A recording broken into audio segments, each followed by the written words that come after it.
पितृपक्ष में महिलाएं इन चीजों का दान कर पा सकती हैं पितरों का आशीर्वाद।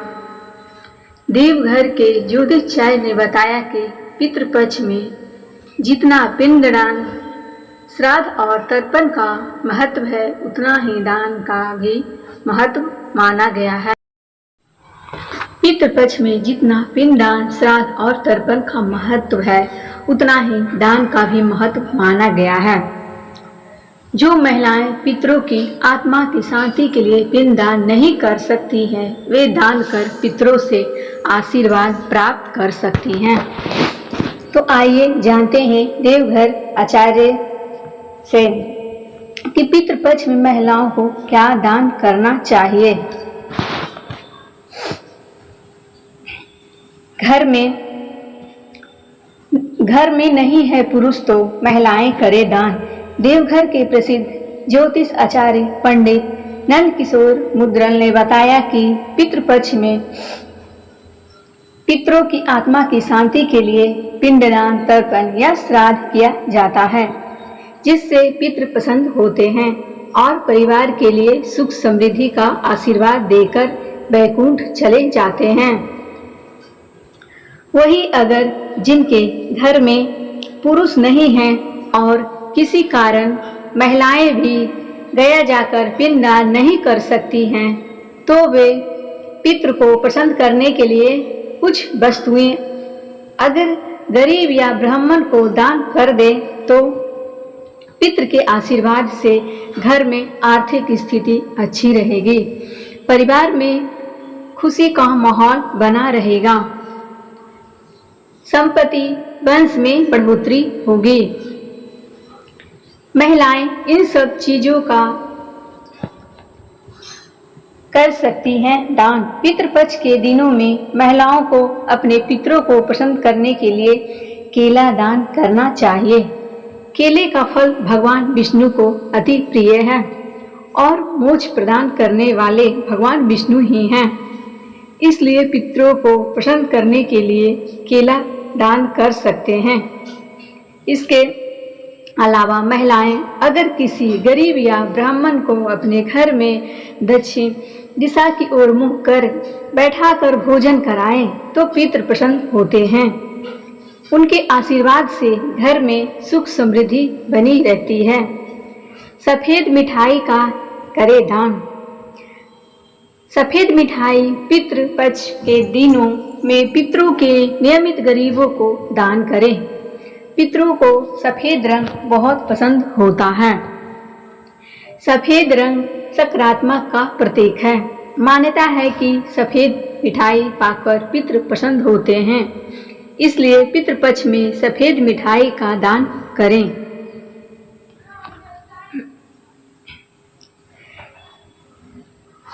लगा पान दान करें।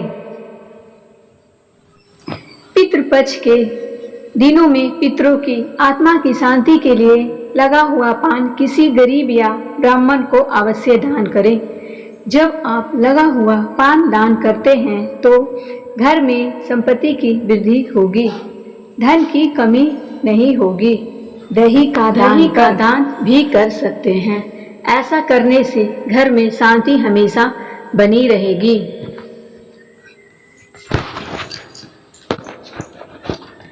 इन वस्तुओं के दान से आप अपने पितरों का श्राद्ध प्राचीन भारतीय समय का अंग है।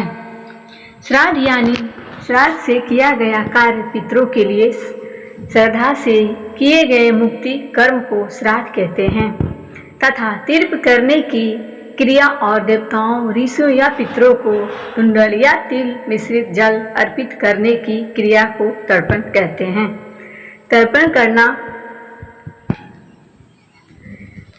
करना ही पिंडदान करना है। पाल बालाजी ज्योतिष संस्थान जयपुर के निदेशक ज्योतिषाचार्य अनीश व्यास ने बताया कि राजा दशरथ के निधन का समाचार मिलने पर भगवान राम ने वनवास में रहते हुए भी पिता का श्राद्ध किया था। श्राद्ध के 16 दिन में लोग अपने पितरों को जल देते हैं। तथा उनकी मृत्यु तिथि पर श्राद्ध करते हैं।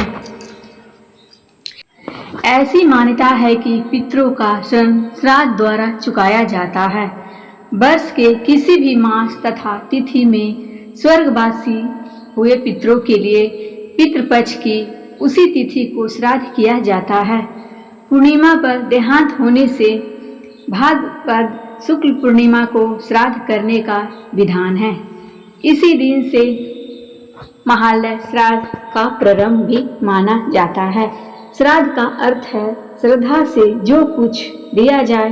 पितृपक्ष में श्राद्ध करने से पितृगण वर्ष भर तक प्रसन्न रहते हैं। धर्म शास्त्रों में कहा गया है कि पितरों का पिंडदान करने वाला गृहस्थी दीर्घायु पुत्र पौत्र यश स्वर्ग पृथ्वी बल लक्ष्मी पशु सुख साधन तथा धन्य धान्य आदि की प्राप्ति करता है। विश्व विभाग भविष्य और कुंडली विश्लेषण अनिल व्यास ने बताया कि भाद्रपद के पूर्णिमा एवं अग्नि मास के कृष्ण पक्ष की प्रतिपदा से अमावस्या तक का समय पितृपक्ष कहलाता है। इस पक्ष में मृत पुरजनों का श्राद्ध किया जाता है। पितृ में मरण तिथि को उनका श्राद्ध किया जाता है और अमावस्या और पूर्णिमा के दिन में पितरों को याद किया जाता है। शास्त्रों के अनुसार मनुष्य जीवन में 3 शरण मुख्य है। ये है देव शरण, ऋषि शरण और पितृ शरण। इनमें से देव शरण आज्ञा द्वारा, ऋषि शरण स्वास्थ्य और पितृ शरण को श्राद्ध द्वारा उतारा जाता है। जाना जरूरी होता है क्योंकि माता पिता ने हमें जन्म दिया। हमारी उम्र आरोग्य और सुख समृद्धि के लिए कार्य और तकलीफें उठाई। उनके शरण से मुक्त हुए बगैर हमारा जन्म निरर्थक है। पितृपक्ष में जब सूर्य कन्या राशि में है तब पितृलोक से पृथ्वी पर पितृ से आशा के साथ आने के उनके पुत्र पौत्र उन्हें पिंड दान कर संतुष्ट करेंगे।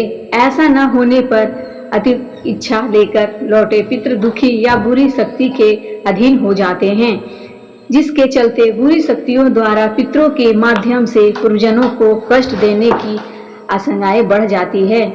इसके चलते घर में कलह झगड़े, पैसे का ना रुकना, नौकरी का अभाव, गंभीर बीमारी, हालात अनुकूल होने के बाद भी शादी का ना होना या टूटना, बच्चे ना होना या विकलांग बच्चे का होना आदि परेशानियां होने लगती है। लेकिन पितृपक्ष में अपने पितरों का श्राद्ध करने से उनकी अतीत इच्छाओं के पूर्ण होने से उनकी मुक्ति के साथ ही पूर्वजनों को भी उनकी तकलीफों से मुक्ति मिल जाती है। पितृपक्ष में मित्र व्यक्ति को जो तिथि होती है उसी दिन श्राद्ध किया जाता है। श्राद्ध केवल पिता ही नहीं बल्कि अपने पूर्वजनों का भी किया जाता है। जब कोई आपका अपना शरीर छोड़कर चले जाता है तब उसके सारे कार्यक्रम करना जरूरी होता है, क्योंकि ये क्रियाक्रम ही उस आत्मा को अधिकतम बल देते हैं और वह इससे संतुष्ट होती हैं। प्रत्येक आत्मा को भोजन, पानी और मन की शांति की जरूरत होती है और उसकी यह पूर्ति सिर्फ उसके पूर्वजन ही कर सकते हैं। पूर्वजनों से ही वह आशा करती हैं।